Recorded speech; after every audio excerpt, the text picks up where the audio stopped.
How do the fine folks at JDS Labs survive in such a fraudulent industry? What is JDS Labs' dirty little secret? Stick around, let's find out.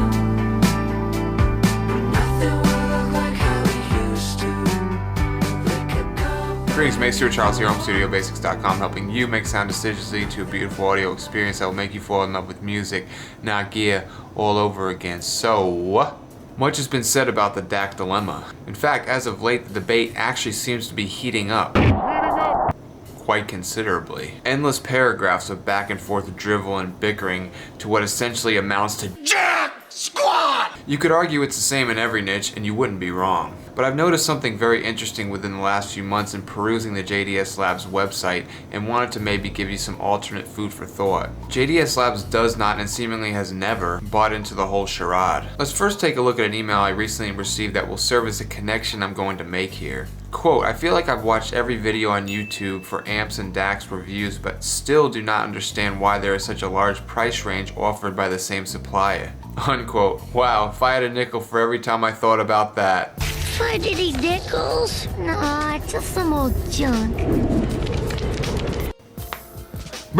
This all started when my Audio-Technica ATH-8500X Air headband started failing after 6 years plus. Naturally, I found out about the HD6XX when looking for a reasonably priced similar style headset, but now I've entered this abyss rabbit hole of just so much audio shit. SHITT.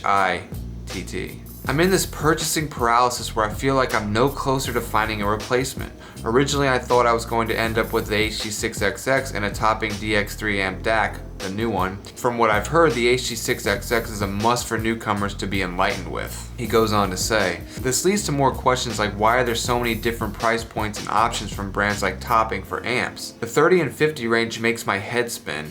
Surely there's no sound difference between a $250 and a $450 amp. I just need some help. My open back headphones hardly sit on my head anymore, and I'm one more YouTube amp and DAC video away from giving up and using my Bose NC700s. Now let's take a look at JDS Labs' website. How many amp DACs do they have?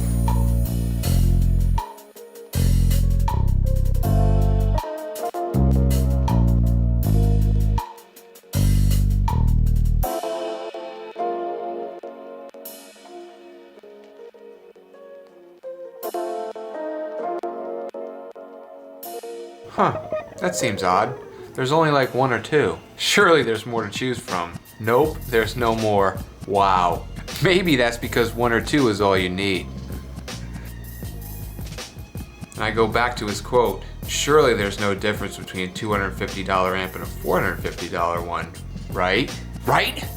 Well, Ray, that depends on who you ask. I've never been entirely one way or the other, but I'd probably lean towards there being no differences. My stance has always been that either there are no differences between amps and DACs, or the differences are so subtle, so incredibly small and inconsequential, that the majority of folks out there either will never know and or don't care. I've never wavered on that stance, but even if I'm wrong, does it really matter? People have been arguing since the dawn of time and will continue to argue. If you're part of the subjectivist crowd, I want you to ask yourself, do you empathize with Ray at all? Because you should. No one should have to sift through thousands and thousands of DACs just to maybe find the right one. This isn't dating after all. In other words, the questions that Ray poses are legitimate ones that need to be answered. It would seem that JDS has answered in their own way using an indirect approach. They simply let their business philosophy do the talking. i.e. they don't make endless amounts of useless products that essentially all serve the same purpose. In layman's terms, a DAC is made to serve or complete a task. It converts information, digital to analog and vice versa, but it shouldn't be the focal point of an entire rig. If this is all true, then why are 99% of companies creating dozens and dozens of them? In essence, adding to the hundreds of thousands that already exist outside of their own sphere. Furthermore, if the engineers at JDS Labs aren't constantly pumping out more products like the rest of them, then it begs the question, why? Well, let's take a look at their own mission statement and find out. From their website, and I quote, "We set ourselves apart from other audio companies through our quantitative approach to electronics development. We believe speakers and headphones are inherently imperfect, while achieving signal chain transparency is a matter of engineering optimization." Unquote. This is also true when you consider a low output impedance amp DAC. Quote, "Thus, we seek audible transparency and stop short of specification overkill. We openly share our knowledge, continue to listen and learn, and are guided by our appreciation of music." And this last bit is huge. Others may mimic our approach, but lack our ethos. Before we get to that, it's important to understand what they mean by quantitative. This simply means that things can be measured, which aligns with their low output impedance and transparent approach to creating products. As far as audible transparency, this simply means the headphones will perform in such a way as to make it clear to you that what you're hearing, i.e. the source/song, etc., is in its most neutral, transparent, and honest form. In other words, it's the song as it was truly recorded, good or bad. But what is ethos? Ethos is actually a Greek term for ethics, or your sense of right and wrong, meaning JDS Labs is essentially saying through the use of subtle language that these other companies, the ones that manufacture dozens and dozens of copycat products, are being dishonest. With that, let's take a gander at Toppings' website.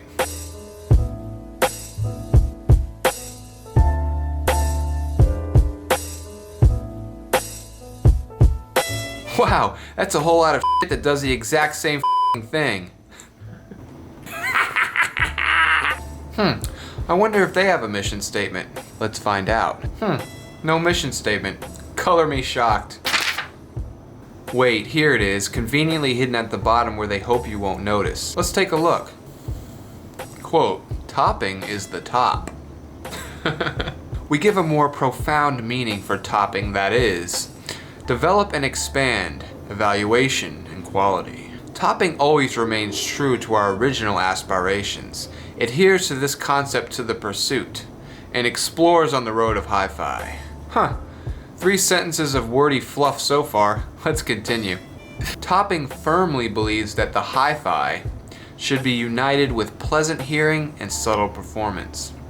Therefore, since its establishment, Topping has determined a R&D route, research and development, of parallel hearing experience and parameters, and put the R&D in the first place. We set up the R&D department composed of senior engineers and audiophiles and invested a large amount of money in purchasing professional audio instruments to ensure performance. In 2016 and 2019, we purchased professional audio testers APX555 and APX555B from Audio Precision, which are top audio testers in the industry nowadays, for R&D and mass production testing. Each product will enter the hearing adjustment stage after achieving excellent parameters and performance during the R&D process. Then we will again check whether the parameters are still excellent after getting the satisfactory sound, which process is repeatedly refined.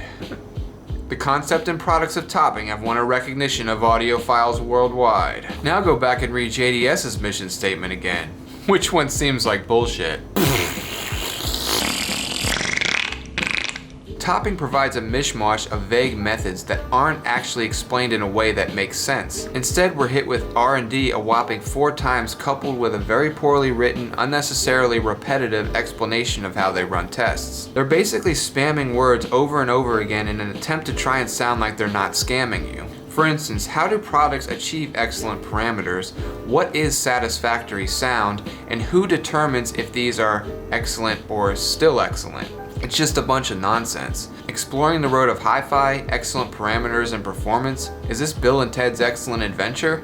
Strange things are afoot at the Circle K. Are you starting to understand now? JDS Labs told you exactly who they are, what they believe, and how they conduct business in 5 short sentences. Apply Topping's crappy word salad to the hundreds of other audio companies who all manufacture dozens of products, and then really ask yourself if the new flavor of the week Amp DAC wank session matters all that much. Because I can assure you it probably doesn't. That is, unless you can hear the grass growing. If that's the case, leave me a comment down below because I'd really like to know. As for the question I posed in the open, how do the fine folks at JDS Labs survive in such a fraudulent industry? Well, in a surprise to absolutely no one, it could be because they actually act and conduct themselves in ways that align with what they say. Well, that about wraps this one up. Don't forget to ask me about my grandchildren. Always have faith no matter what it looks like. And last but not least, don't ever give up. Aight?